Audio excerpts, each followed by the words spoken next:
Bienvenidos y bienvenidas a Salud, oportunidad para todos y todas, espacio institucional de la Administración Municipal de Apartado. Estamos regresando a nuestras emisiones diarias de martes, miércoles y jueves, 8 de la mañana. En este momento damos inicio a este espacio de información, educación y comunicación como una estrategia de salud pública para comentar, para informar sobre todas aquellas acciones que estamos haciendo en temas de salud y de promoción sociales. Vamos a iniciar el tema del día con todo lo que tiene que ver con vigilancia y control a factores de riesgo. Específicamente vamos a hablar de temas de cuidados en cuanto a residuos sólidos y hospitalarios. Nos acompaña hoy en nuestro set, como siempre, mi compañera en la presentación, Heidi Peñata, la subsecretaria de Salud Pública, y nuestra invitada del día de hoy, Erika Duque. Ella está vinculada al municipio de Apartado, contratada con nosotros para toda la parte de residuos sólidos hospitalarios, pero está contratada como regente de farmacia. Con los buenos días para ustedes dos niñas. Buenos días, vamos a iniciar entonces a contarle a nuestros televidentes qué es todo esto, Heidi, de vigilancia y control de factores de riesgo. ¿Por qué estamos estrenando entonces área en nuestra secretaría y qué vamos a tratar en cuanto a este tema? Claro, Luz Adriana, bienvenida Erika. A ver, uno de las competencias que en este momento nuestro municipio asumió, dado el cambio de categoría 4 a 3, fueron todas las competencias de inspección, vigilancia y control de factores de riesgo del ambiente, del consumo, vectores y zoonosis, ¿cierto? En palabras más castizas y más digeribles, ¿cierto? Es empezar a vigilar, a inspeccionar, a vigilar y a controlar todos estos eventos que de alguna u otra forma pueden tener un impacto colectivo sobre la comunidad en factores del consumo como cuál, todo lo que tiene que ver en alimentos. Expendio, transporte, comercialización, conservación de cadenas de frío, un componente mucho más específico que es la vigilancia, lo que tiene que ver vigilancia epidemiológica, como una mala conservación o una mala manipulación o una inadecuada manipulación de algún tipo de alimento puede afectar la salud de un individuo o de un grupo de colectivos en X zona. Desde consumo, ambiente, ¿cierto? Todo lo que tiene que ver los componentes de ruido, humo, ¿qué otras cosas, Erika? Del ambiente, aire, suelo, ¿cierto? Todo lo que nos puede afectar nuestra salud. Vectores, todas las enfermedades producidas por vectores, llámese dengue, malaria, leishmania, chagas, ¿cierto? Y la zoonosis, todas las enfermedades que pueden ser transmitidas a través de los animales tipo roedores, equinos, bovinos, que si bien es cierto, estas enfermedades equinas, bovinas, vacas, caballos, en palabras más castizas, ¿cierto?, no están contempladas dentro de la vigilancia epidemiológica específicamente, pero dado el caso se presenta un evento que no tendría por qué presentarse, o varios eventos relacionados a uno inicial, sí es objeto de esta vigilancia y por ende toda la parte de control, ¿cierto? Ahora, hemos dejado de mencionar como ciertos sitios que no están dentro de estos títulos, pero que también son objeto de vigilancia y control, como son las peluquerías, los centros de estética, las piscinas, ¿cierto? La calidad del agua se me olvidaba, porque también hace parte del consumo, todo lo que tiene que ver con el agua, las propiedades físico-químicas y microbiológicas del agua, si son o no son aptas para el consumo humano, las piscinas, que tanto cloro tienen, que pueden afectar o lesionar nuestra piel, la parte respiratoria si se llega a ingerir, ¿cierto? Y por lo tanto nuestra parte estomacal, gastrointestinal y toda esta parte. O sea, es un grupo grande. Son unas acciones grandes y complejas, ¿cierto? Porque es que vamos a vigilar, a inspeccionar y los seres humanos no es que seamos muy dados como a todo estos procesos de que nos vigilen, de que nos inspeccionen, y que esta vigilancia y esta inspección pueden traer ciertas connotaciones sancionatorias y monetarias también por ahí derecho. Entonces siempre es un proceso un tanto dispendioso, pero es un proceso que nosotros como municipio hace unos 7 años teníamos, ¿cierto?, que dejamos de tener porque no teníamos como la competencia, pero con el cambio de categoría volvimos a asumir las competencias, vuelven las acciones. Entonces Erika es una de ellas. Llegaste al punto exacto de la conversación, y es que el municipio cambia de categoría, pasa a categoría 3 y por lo tanto tiene que asumir una cantidad de competencias frente a esa categoría. Esas competencias para el día de hoy son específicas frente a la vigilancia y el control. Todos tenemos derecho a ir a una piscina y que de esa piscina no vayamos a salir con una enfermedad. Todos tenemos derecho a que vamos a una peluquería, a que vamos a que nos pongan bellas, a que nos pongan bellas y no vayamos a salir con una enfermedad de allá, ¿cierto? El municipio debe controlar todo esto. Vamos a dividir varios programas. Vamos a contarles a ustedes en cada una de las áreas que estamos trabajando esa vigilancia y control, ¿cierto? Pero el día de hoy vamos a tratar precisamente lo que hicimos esta semana. El municipio no va a entrar a controlar, a inspeccionar, a vigilar, sin antes contarle a la gente qué es, cómo se debe hacer, sin sensibilizar frente a lo que dice la norma. Ajá. Que fue lo que hicimos esta semana, ¿cierto, Erika? Vamos a contarle a nuestros televidentes. Sí, claro que sí, importante lo que ustedes dicen, pero antes de entrar pues como en materia, hablar de estos centros de belleza, los cuales están dados para que nosotras estemos hermosas y lindas, igual que los hombres, ¿cierto? Hermosos. Se nos pasó pues como comentar un poquito que también dentro de esas acciones de vigilancia y control están las droguerías y tiendas naturistas. Sí, es señor. muy importante Claro que que tengamos en cuenta que la inspección en estos centros, en esas instituciones, de pronto va a ser un poquito estrecha, porque se vienen presentando muchas anomalías en esos establecimientos. Vemos como personas que dicen llamarse médicos, muchos de ellos, se están aprovechando de la comunidad.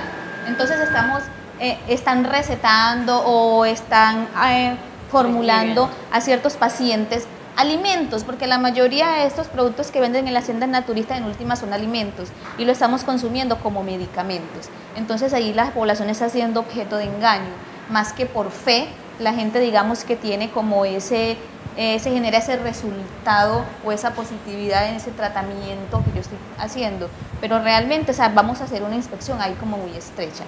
Bueno, decías que esta semana hubo unas actividades, sí, tuvimos unas actividades con los centros de belleza, llámese peluquería, centros de estética, barberías, todas estas instituciones, ¿cierto?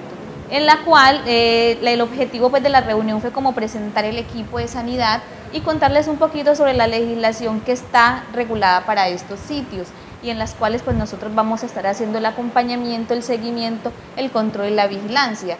Específicamente estamos hablando pues como de la resolución 2117 que salió el año pasado, en el 2010, en junio, y que trae consigo ciertos requisitos que estos centros deben cumplir. Bueno, Erika, vamos a entrar en materia.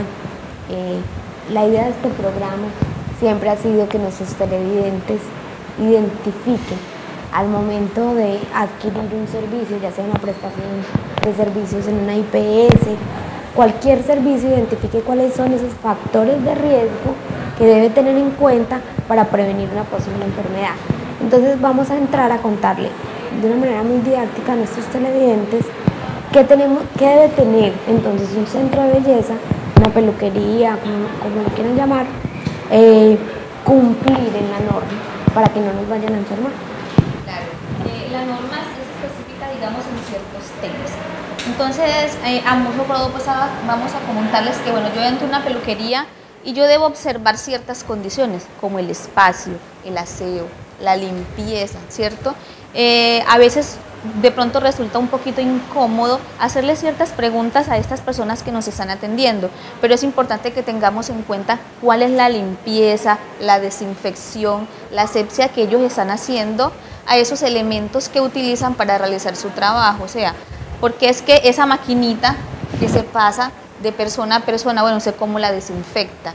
No sea que usted de pronto tenga algún hongo y me lo pueda transmitir a mí, porque obviamente ahí se va quedando la acumulación de esos residuos en esos utensilios utilizados. Entonces, bueno, usted está desinfectando eso, preguntémosle. De pronto nos ponemos coloraditos un rato, pero nos evitamos que podamos adquirir enfermedades, ¿verdad? Que esa institución o este espacio en el cual nosotros lleguemos esté señalizado, que tenga unas normas mínimas de bioseguridad, como cuáles, como que esos desechos que se generan en las peluquerías, como es el cabello, las uñas, los guantes, los tintes, ¿cierto? Todos esos empaques donde vienen esos productos químicos tengan una adecuada disposición, que esos residuos sean manejados de tal forma que no se contamine el ambiente y que no nos vaya a generar a nosotros pues como un problema de salud como tal. De hecho, vemos pues porque estas personas tienen como unos delantales, una vestimenta particular, de tal forma que ellos se protejan y nos protejan a nosotros. Entonces a veces pues lo barato sale caro, ¿cierto? Entonces digamos que más que todo se ven los hombres, porque las mujeres de pronto somos un poquitico como más pinchaditas, digámoslo así, en buscar ciertos centros o ciertas instituciones que nos brinden un poquito más de seguridad. Entonces vemos pues como estos estilistas se han ido capacitando, la norma les exige a todas estas personas que prestan estos servicios que tengan educación, ciertas horas de educación formal para garantizar que estos procedimientos que están haciendo o que están aplicando a nosotros obviamente no nos generen un riesgo y un riesgo para la salud pública, sino que por el contrario salgamos satisfechos, lindos, ¿cierto? Nos sentamos contentos con el servicio que nos prestaron. De pronto que nos cueste un poquito más, pero está la seguridad, la garantía de que nos hicieron un buen trabajo con calidad. Decía que los hombres se ven un poquitico más afectados porque hay muchas barberías, digámoslo así, que están funcionando de manera más informal. No están cumpliendo los requisitos de ley, como es registrarse, como es cumplir con las normas de bioseguridad en estos establecimientos. Estas peluquerías o estas barberías, de pronto esos chicos o señores trabajan muy hermosos, o sea, la peluqueada, digámoslo en palabras castizas, es bonita, es estética, pero entonces, ¿cuáles son los riesgos que estamos corriendo? Ellos no tienen, digamos, como ese control o ese manejo que se le debe de dar a los equipos que se están manejando y mucho menos a los residuos.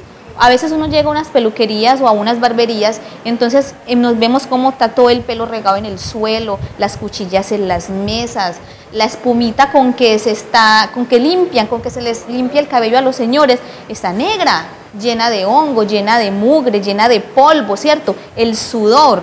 Entonces vemos cómo inclusive encontramos personas con la camisa pues desabotonada, inclusive sin camisa y sudando, entonces todo eso genera pues contaminación, porque es que nosotros no sabemos esos residuos corporales que también es el sudor que nos puede generar. Yo tengo dos preguntas. Ahorita que te escucho hablar, Erika, explicándonos en qué consiste como lo que se entra a inspeccionar, a vigilar, ¿cierto? Uno, es llamémoslo el proceso de esterilización o desinfección de estos equipos, las cuchillas, los alicates, los corta uñas, ¿cierto? Porque yo soy cliente así de estos tipos de centros. Ese proceso de desinfección, ellos tienen que cumplir con ese proceso o simplemente se obvia, o es diferente el proceso en un centro de estética frente a un ejemplo, lo que tú dices, las barberías que son como menos complejas, entre comillas, se puede decir.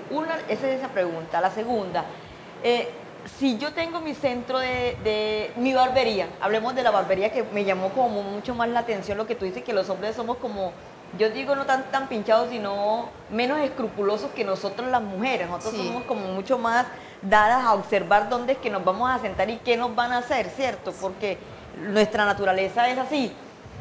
Si estos centros las barberías, las peluquerías no cumplen, ¿hay para ellos algún proceso sancionatorio, algún proceso que llegue como al cierre de estos sitios, o cómo es el proceso con ellos?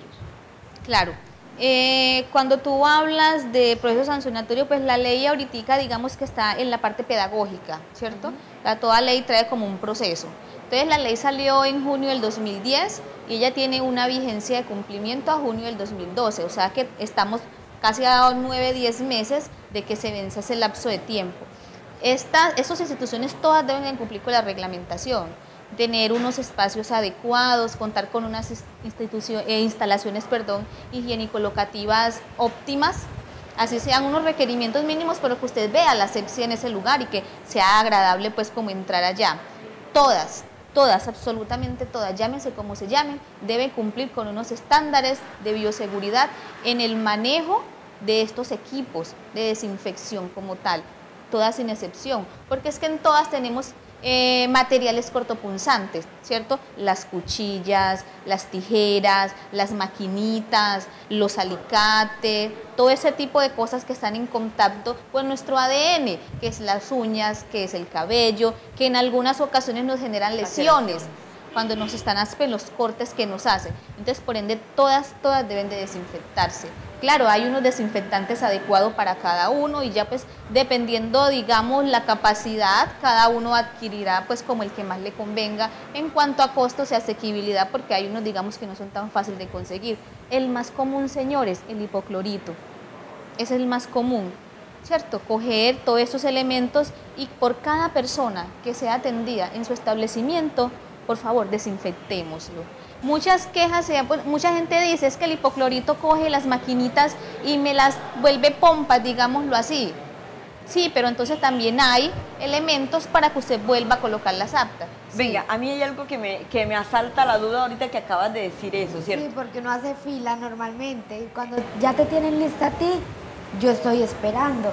Y no es normal que uno en ese lapso de tiempo los vea aseando todos los elementos con hipoclorito. Venga, a eso voy. La pregunta mía va dirigida a lo siguiente, o sea, un ejemplo, escuchándote ahorita, Erika.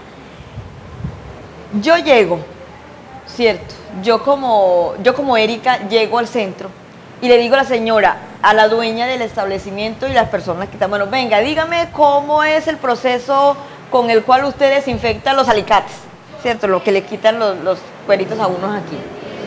O sea, yo te lo puedo decir y yo te lo puedo recitar y yo te lo puedo, sí, yo lo hago tal, pero ¿hay alguna forma de nosotros verificar de que el proceso sí se haga? O sea, ¿hay forma de verificar de que si entran 20 personas, 20 mujeres, por decir en promedio a un centro, haya 20 alicates diferentes? ¿O son 5 niñas atendiendo y son 5 alicates para 20 personas, son 5 alicates, salimos de a 4 por alicate, ¿cierto? O sea, ¿y cuál es el proceso entre este corta cutícula mientras yo me siento y mientras, por ejemplo, Luz Adriana viene y también utilizamos el mismo? ¿O cómo se hace ese tipo de control? Porque sí me llama la atención. Claro, o sea, ese tipo de control, ¿cómo lo vamos a realizar o cómo se hace? La idea es que usted no tenga, si son 5 empleadas en su establecimiento, va a tener 5 equipos. No, mínimo tenga 10, 2 por cada persona, de tal forma que terminó con ese cliente y coloca a desinfectar ese y hacer uso del que ya está supuestamente desinfectado o en desinfección, para que no se genere ese tipo de cosas. Entonces, nosotras que tenemos que hacer, ser muy observadoras, estar pendiente de esa situación que se presentan, para obviamente no puede ser objeto de que nos contagien, nos contaminen con algún tipo de infección o demás. Recuerden que una de las formas de transmisión del SIDA también se da por este tipo de cosas. Si yo me corto y tengo el contacto de esa máquina con mi sangre y no es desinfectada y se corta a otra persona, por ahí también se puede, ¿cierto?, generar este tipo de cosas. Entonces es muy importante que tengamos cuidado, que seamos demasiado cuidadosos y observadores y no nos dé pena preguntar. O sea, si yo acabo de ver que atendieron a ese cliente, pues, hombre, yo le hago el seguimiento ahí como el que no quiero la cosa. ¿Cuál es la ruta que le están dando a esos elementos que acabaron de utilizar? Claro que sí, Erika. Como siempre, el llamado es al autocuidado. Por más que las instituciones vigilen, no tenemos un funcionario que podamos parar todo el día en cada uno de los establecimientos, ¿cierto? No podemos tener una persona que esté ahí, como dice Jaime, hasta voy a mirar si fue y desinfectó, si no lo hizo. No tendríamos, ¿cuántos tendríamos que tener entonces? ¿Cuántos centros hay? 100. Mal contados, contamos 116 centros de belleza, digámoslo así. No tenemos 110 funcionarios que vayan a estar separados todo un día allá. El llamado es yo, que soy la que puedo ser receptora de enfermedades, esté pendiente. Terminaron con ella, ¿qué hicieron con ese elemento? ¿Lo desinfectaron o no lo desinfectaron? Bueno, adicionalmente, hoy sí me va a tocar pedirles disculpas a nuestros televidentes por la voz. Soy supremamente lastimada. A este programa he regresado con una nueva cicatriz y con una nueva voz, pero estamos haciendo todo lo posible por emitir el programa en las mejores condiciones. Vamos a ir a unos mensajes institucionales. Denos 2 segundos, ya regresamos con ustedes. Regresamos a nuestra emisión del día de hoy. Saludo, oportunidad para todos y todas. Retomamos entonces el tema con Erika y con Heidi. Vamos a continuar hablando de estos centros de estética, de estas peluquerías, los cuidados, la vigilancia y control. Hemos dicho durante toda la emisión entonces que debemos estar pendientes de todos estos elementos, la práctica y el cuidado que tienen estas personas que ejercen esta profesión para que nosotros no vayamos a estar enfermos y no salgamos de ella con una enfermedad. Nos dijiste, Erika, que durante cada proceso hay ciertos procesos en los que se descarta, en los que se vota. Vamos a que nos hagan unas cejas divinas, ¿cierto? Que nos organicen, y estos elementos que pudieron habernos cortado se descartan. ¿Qué debe hacer un empleado, un dueño, un representante legal de un centro de estos con esos elementos? Les comentaba que por cada atención se generan unos residuos, ¿cierto? Los residuos hospitalarios y similares, así son conocidos, o residuos peligrosos como nosotros comúnmente los llamamos. Hay un protocolo de bioseguridad que es, mejor dicho, incumplible. Es una regla 1A que todas esas instituciones deben cumplir. Tener, primero que todo, un guardián de seguridad, en el cual se van a depositar todas las cuchillas, en el caso pues de que simplemente manejen cuchilla para estas partes, o los centros de tatuaje, y que hagan centros de acupuntura, todo eso, las agujas, las cuchillas, todo ese tipo de material debe ir a ese guardián. Ese guardián lo debe adquirir cada establecimiento. Ese guardián se debe llenar hasta las 3/4 partes, o sea, si yo tengo el guardián y este es el guardián del tamaño de mi dedo, que quede acá, hasta ahí se debe llenar, o sea, no repleto como hay veces que uno llega a ciertas instituciones y los encuentra es que hay que empujarla para que le quepa la otra, no, hasta esa condición. Debe tener una separación adecuada de residuos, unas canecas destinadas para depositar en esto todo lo que yo genero. Entonces, esa caneca debe ser de color verde de color rojo con bolsa roja, qué lapsus. Entonces, en esa bolsa roja yo voy a depositar los restos de tintes, todos esos químicos que yo manejo. Entonces, esos residuos como tal van a ir a esa caneca roja. Ahí van a ir también el resto del cabello, de las uñas, todo ese material genético, digámoslo así, o residuos pues generados en estos centros, deben de depositarse en esa caneca roja. Entonces el guardián rojo, la caneca roja, debo tener una caneca verde para generar o tirar y agregar todos los otros residuos que se generan pues en la institución. Los ordinarios, los que ya pues van al relleno sanitario como tal, que son los que se recogen 2 veces a la semana, la ruta pues que tiene la empresa de aseo que nos hace pues esta labor. Bueno, ¿qué hacer entonces? Yo ya tengo la caneca roja, ¿cierto? Con esos residuos y el guardián. ¿Qué hacer con estos? Es de obligatorio cumplimiento que todos estos centros tengan un contrato con una empresa de recolección de residuos peligrosos, que en este municipio pues contamos con 2, que es una Uraba Limpio y Uraba Eña. Ya usted decide con cuál de las 2 empresas desea adquirir esta contratación para que le sean recogidos estos residuos, y ya con ellos definirán, digamos, la ruta de recolección que se le debe hacer. Hemos hecho pues como algunas gestiones o averiguaciones como para tenerles un poquito de información, y con algunas se han logrado cosas importantes, como que los costos de estos contratos sean bajitos, para que usted no sienta pues que es una carga muy alta adicional a los servicios públicos que usted ya está pagando. Entonces, con una de estas nos comentaban que se pueda adquirir un contrato de 4.000, 4.500 pesos mensual, pues que es un costo pues es muy económico. Muy económico, sí. Entonces no hay la excusa de que es que como es tan costoso, yo no puedo pues adquirir ese contrato. No, mire que no, es muy asequible. Usted sale, se toma por ahí un fresco, un helado y pagas más. Mientras que vamos a decir que es mensual que vas a pagar esta tarifa. Entonces esa empresa se va a encargar de recogerte esos residuos. Y se supone que el fin último es darle una adecuada disposición en el relleno sanitario, que no es igual que los otros residuos, sino que es un tratamiento especial que se le debe dar por la connotación que tienen estos residuos como tal. Eso pues como... Ahorita que tú decías, Erika, sobre la disposición que se hace al interior del centro, la disposición interna de estos residuos, ¿cierto? Nos hablabas de las bolsas rojas, que son de fácil adquisición pues en nuestro municipio, y de los guardianes. Yo pregunto, ¿estos guardianes son los rojitos con las tapitas o ellos utilizan, son guardianes hechizos que nosotros decimos que son los frascos de gaseosas, litros, o hay alguna dificultad para la consecución de estos guardianes específicamente para todo el material cortopunzante? No, esos son objetos o elementos muy fáciles de conseguir. Estas canequitas son las rojas, las que usted dice, las que tienen ahí pues como de tal forma que solamente quepa el elemento que vamos a agregar, la cuchilla, la aguja, exactamente, para que nosotros al manipularlo también no tengamos pues una dificultad o no vamos a lastimar o lacerar con esto. Bueno, digamos que en muchas partes de manera informal, que afortunadamente lo hacen, ¿cierto? Depositan estos residuos en una botella o algo, en los guardianes hechizos. ¿Qué tal? Pues por lo menos que no se hicieran, como en ciertos lugares que no, normal, van a la basura. No sabemos. Pero la reglamentación habla de los guardianes que cumplan con las especificaciones, no con los hechizos. No, de ninguna manera. O sea, usted lo tiene ahí porque, bueno, no conocías, porque se te ocurrió, porque era una forma de que importante generarlo, pero ya no. O sea, deben de tener los guardianes de seguridad y forma de adquirirlos es fácil. Es como le apunta más también es al cuidado de la persona que está recogiendo estos elementos posteriormente, ¿cierto? Porque ya lo decías, está Urabá está Urabá limpio, quienes terminan de hacer la disposición final, toda esta manipulación del evento, a ellos también tenemos que protegerlos.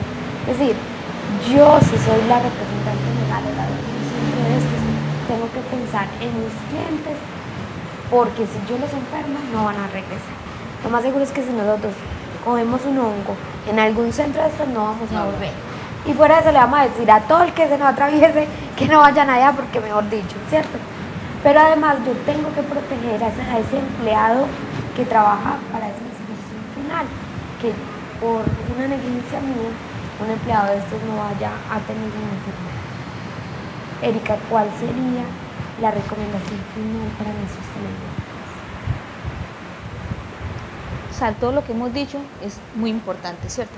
Hay que tener en cuenta, señoras y señores, la belleza cuesta, no nos digamos mentiras, ¿cierto? Entonces, vayamos a unos establecimientos donde nos generen confianza, donde nosotros veamos que no vamos a salir pues con unas condiciones, exacto, una afectación, porque vamos a adquirir allá, pues es vernos bonitos, es estar bien.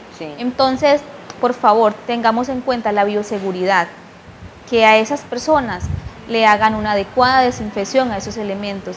Vea, a mí se me pasaba algo, nosotros decimos que bueno, que la comunidad es la que debe velar, que debe cuidarse, porque esas instituciones, pues tampoco vamos a estigmatizar que estos centros son, ¿cierto? Son foco de contaminación o de generación de enfermedades, no. También es por ellos. O sea, si yo estoy afectada, si yo estoy enfermo, si yo soy un foco, yo también lo puedo enfermar y contaminar a esa persona que me está atendiendo. Entonces, ustedes también, por seguridad, deben de tener unos cuidados personales. No se les olvide, señores, que sus empleados son importantes, que ustedes que están ahí haciendo la labor deben protegerse. Por lo tanto, es importante que estén afiliados a riesgos profesionales, porque usted tiene un accidente y usted no sabe el costo de ese accidente, cuál va a ser, o hasta dónde va a llegar esa implicación que usted adquirió. Entonces, afiliarse a riesgos profesionales es algo económico, son tarifas de 3, 4 mil, 5 mil pesos mensual, y usted en caso de que se presente algo va a tener todo ese apoyo de esa institución para que usted o la persona que usted tiene en su institución pues hoy tengo unas garantías y pueda ser atendido. Entonces, uno, tenga en cuenta que su salud es importante. Y dos, la salud de la población lo es mucho más. Entonces todo eso tiene que ver con la salud pública, con nuestra salud, nuestra seguridad. Erika, muchas gracias por acompañarnos el día de hoy. Heidi, tenemos otras actividades frente a este tema, ¿cierto? Sí. Sí, es algo, y antes de que Erika se me vaya, ahorita antes de empezar el programa precisamente lo conversábamos. Vea, hay algo que muy importante que Erika dijo y es la sensibilización antes de, ¿cierto? Hay una ley, que es la ley 1335, que tiene que ver con todos los espacios libres de humo, ¿cierto? Como yo dueño de un bar, yo dueño de una discoteca, yo dueño de un licor, donde se expende licores, ¿cierto?, a la comunidad, tengo que velar de una u otra forma lo que Luz Adriana decía, o sea, para que vuelvan a mí esos clientes, donde yo los tenga que atender muy bien atendido, muy pendiente de ellos, muy con ese usuario, ¿cierto?, para así ganar como esa clientela fiel a mi negocio. La ley 1335 habla de todo el proceso de los espacios libres de humo, ¿cierto? Es una ley que está vigente desde el 2008, si no estoy yo mal. Y es una ley que se le dio un espacio donde ese lapso de tiempo era para la sensibilización y darla a conocer a nuestra comunidad. ¿Por qué? Porque ya en estos momentos, finalizado este año, ya viene todo lo que es el proceso sancionatorio, todo desde lo penal, desde lo controla, empezar a controlar. La administración municipal, en la Secretaría de Salud, junto con el grupo de factores de riesgo, vamos a hacer esta sensibilización a todos estos ¿cómo le digo?, establecimientos, ¿cierto?, públicos, donde les vamos a dar a conocer o a socializar con los establecimientos todo el componente de la ley, ¿cierto?, cómo se tiene que hacer el proceso para que cuando llegue lo otro, o sea, lo sancionatorio, no nos cojan con las guardas bien bajas, ¿cierto? Es que yo no sabía, hay algo que aplica y dice que el desconocimiento de la ley no te exime de la responsabilidad. Entonces es como para preparar a nuestra comunidad frente a ese evento. Ahora, hay algo que se llama pactos y es una estrategia que se llama Pactos por la Vida. Y yo no sé si hemos visto como los noticieros, y atrás algunos meses en Bogotá se tomó la decisión de que los establecimientos donde se expenden los licores tipo tiendas, ¿cierto?, expendan el licor hasta las 11 de la noche. Eso no fue como una decisión como tomada muy a la ligera, no, sino que se vino observando, por lo menos en Bogotá, ¿cierto?, de que después de las 11 de la noche, cuando estos sitios cierran sus puertas, se aumenta el número de lesiones personales, las riñas callejeras, por el mal manejo de las personas frente al consumo del alcohol. Entonces, esa estrategia se llama Pactos por la Vida. Ese día que vamos a los establecimientos públicos, vamos también a trabajar esa estrategia, cómo yo desde mi negocio, ¿cierto?, puedo velar porque esa seguridad de este cliente que yo tengo sea en una forma integral. Si yo les pedí el licor y ya yo sé que él está muy borracho, ¿cierto?, cómo yo venga a través de un teléfono, un taxi, enviarlo con otra persona, o sea, garantizar un poco, entre comillas, esa seguridad de nuestra clientela como establecimiento público. Entonces, posteriormente nosotros ya tenemos una fecha ya establecida, tentativa. Inmediatamente se nos apruebe la fecha y la agenda a trabajar, convocaremos a nuestros establecimientos públicos, ¿cierto? Ya les estaremos diciendo el sitio, la fecha, la hora, ¿cierto? Y no es una agenda muy grande porque entendemos pues que una persona sentada pues después de 2 horas es muy dispendioso, pero sí trataremos de manejar un tiempo adecuado, prudente, donde le podamos dar como todas estas especificaciones a nuestros usuarios. Claro que sí, vamos a 2 minutos a unos mensajes institucionales. Ya regresamos con ustedes.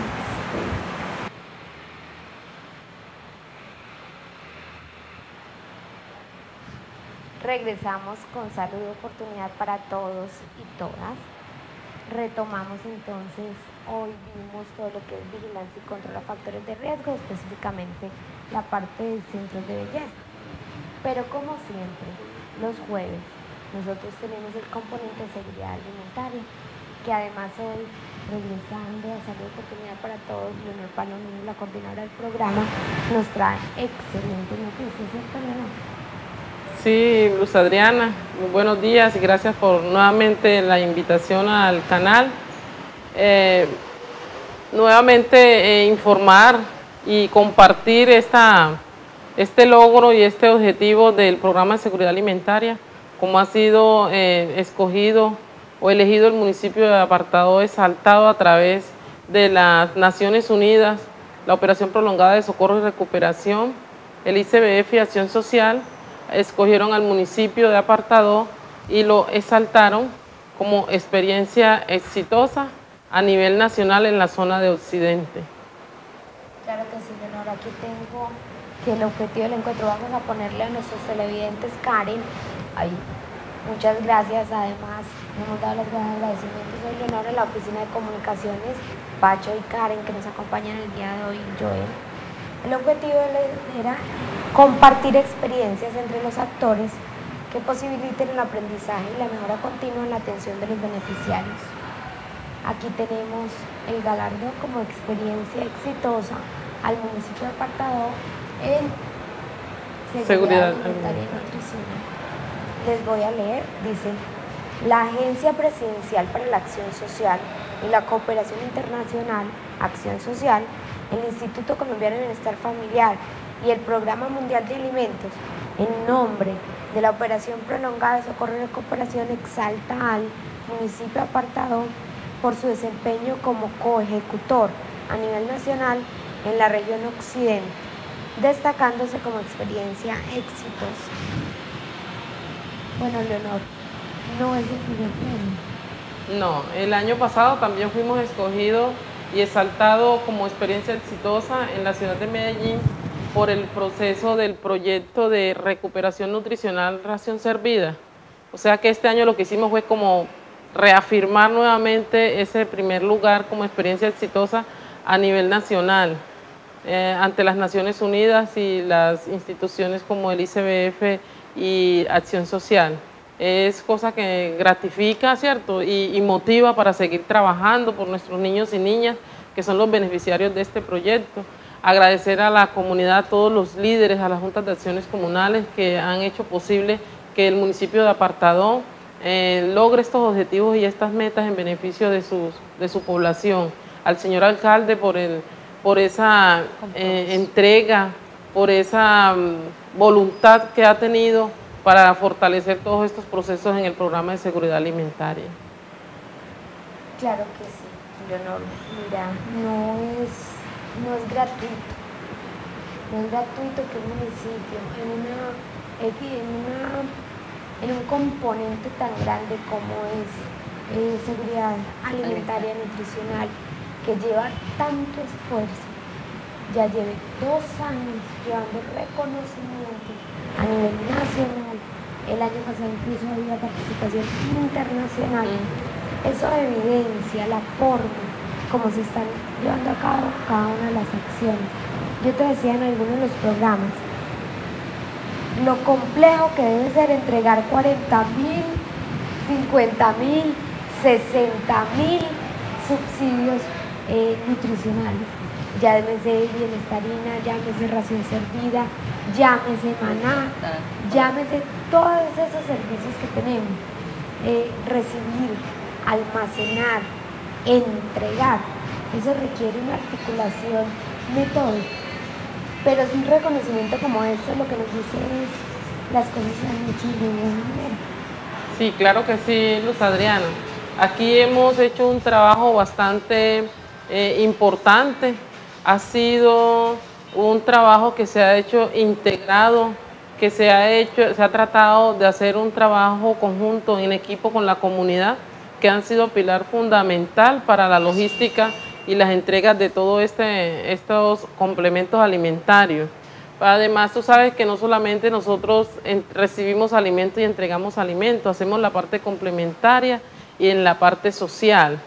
esas integraciones y esa participación, la inclusión de nuestros beneficiarios a los servicios que presta la comunidad, la administración municipal, perdón, en todos sus programas sociales ha sido importante. Eso también nos permitió tener este reconocimiento y avanzar eso, porque el municipio de Apartadó ha sido el único que el alcalde transfirió, hizo la transferencia, porque el objetivo de la operación es transferir, o sea, aquella población que el Estado o que el municipio no logra cubrir con los beneficios en los diferentes programas y proyectos, la operación los toma y luego el municipio debe de transferirlo, o sea, la operación los transfiere y el municipio debe de asumir esa responsabilidad porque es su población. Entonces eso fue lo que logramos en el municipio de Apartadó. Transferir todos los procesos que tenía la operación prolongada de socorro y recuperación dispersa de la responsabilidad del municipio. En este momento el señor alcalde hizo un aporte presupuestal de los recursos propios del municipio de 170 millones de pesos, los cuales recogió, unificó todos los procesos que estaban dispersos bajo responsabilidades de iglesias, de diferentes organizaciones sociales, pero que el municipio no tenía nada que ver. Hoy el municipio los tiene bajo su responsabilidad, bajo la modalidad de transferencia. ¿Cierto? Se transfirieron todos esos procesos que estaban fuera y están dentro del proceso de la administración municipal. Ese es el gran logro y la gran exaltación que le han hecho al municipio de Apartadó a través de su alcalde Osvaldo Cuadrado Sinay. Claro que sí, Leonor. Aquí tenemos la prueba. Estos no son simplemente palabras, son hechos, son evidencias y son reconocimientos. Sí. Como siempre, muchas gracias por acompañarnos. ¿Tienes algo más que decirle a nuestros televidentes? No, sí, invitar a la comunidad a que continúen con este proceso de fortalecimiento, de aprovechamiento y de beneficio que es de la comunidad. Estos son procesos comunitarios, sociales comunitarios, que son de gran interés, de impacto, y no es solo quedarnos pues con la exaltación, que nos reconozcan esto, sino seguir aportándole a ese desarrollo social y humano de nuestra comunidad, para que nuestros niños y niñas sean niños felices, niños tranquilos, niños saludables. Invitar a los líderes a que continúen en este proceso y que no desfallezcamos, que sigamos allí con nuestro servicio, porque tú sabes que el servicio es un don de Dios y todos estamos llamados a ser servidores no solo públicos, sino como personas, servidores de la humanidad. Entonces invitarlos a que continuemos y que Dios les pague a todos los que hacen parte y hacen posible que estos beneficios lleguen a la comunidad. Muchas gracias a todos y a todas y a ustedes por tenernos presentes siempre informando a la comunidad. Que nos sigan esperando todos los jueves con todos los temas de seguridad alimentaria y nutricional. Bueno, Heidi, nuestra eterna lucha. Ya vamos a ser abanderados. Ay, sí. Esa lucha frente a vacunación. Cuéntame. Bueno, a ver, sí. Yo creo que ayer se emitió el programa, ¿cierto?, donde hablaba Nicolás Diosa, es uno de los funcionarios de la Dirección Seccional de Salud de Antioquia frente a la vacunación. A ver, los espacios pequeñitos ahorita es para lo siguiente. Mire, se nos acerca o se nos está acercando la segunda temporada, entre comillas se puede decir, de nuestra ola invernal. Sí, porque ¿cierto? déjame decirte que eso de que pararon Las lluvias. ¿Cuándo fue que pararon? Porque... No. Incluso para septiembre siempre se agudiza mucho el periodo invernal. De hecho, para septiembre, desde vacunación, finales de septiembre se hace la campaña o la jornada de vacunación de día de ponerse al día, con énfasis en la influenza estacional, la vacuna antigripal pues que conocemos. Nos llama la atención porque es que mire, desde el 30 de abril venimos trabajando con toda esta vacuna, toda la vacuna antigripal para los niños de 6 a 23 meses, de 24 meses, de 6 a 11 meses, de 12 a 23 meses y para las personas mayores de 60 años. A la fecha no hemos podido aplicar todo el biológico que le fue asignado a Apartadó porque sencillamente la población no está acudiendo. Entonces, ¿cuál es el llamado en estos momentos? Necesitamos todos los niños que en estos momentos tengan de 6 a 11 meses para aplicarle por lo menos la primera dosis, porque la vacuna si no se aplica hasta el 15 de octubre tenemos que devolverla. Entonces, ¿cuál es la idea? Aplicar la vacuna desde ya agosto, primera dosis, para poder garantizar la segunda dosis a esta población, porque para las personas adultas o mayores de 60 años es solamente una dosis. Entonces, estamos buscando, óigase bien, los niños de 6 a 11 meses que no tengan la vacuna antigripal para empezarle el esquema y terminar dicho esquema antes del 15 de octubre. Entonces, tenemos los puestos de vacunación distribuidos en la tercera Alfonso López, en Comeva, Uva, la que queda por aquí por el banquete, sí, lo que le decíamos el banquete, ¿cierto?